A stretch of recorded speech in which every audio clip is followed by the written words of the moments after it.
এক গায়ে থাকত হরিধর নামের এক মোটা কৃষক। তার খাওয়ার বেলায় কেউ ছিল না, সে একাই পুরো ঘরের খাবার খেয়ে ফেলত। সেদিনও সে বসে এক গাদা রুকি আর পিঠে গিলছিল। পেট ভরতেই বিরক্ত মুখে তার পোষা সাদা পায়রাটার দিকে তাকিয়ে চিৎকার করে বলল। পায়রাটা ভয়ে ভয়ে ঘর ছেড়ে বেরিয়ে পড়ল।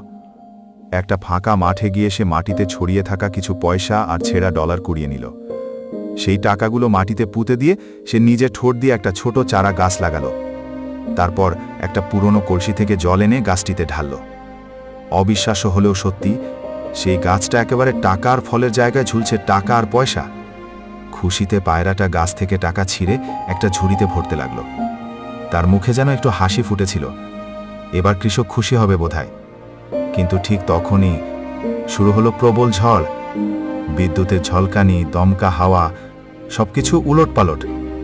ঝড়ের তাণ্ডবে সেই টাকার গাছটা শিকড়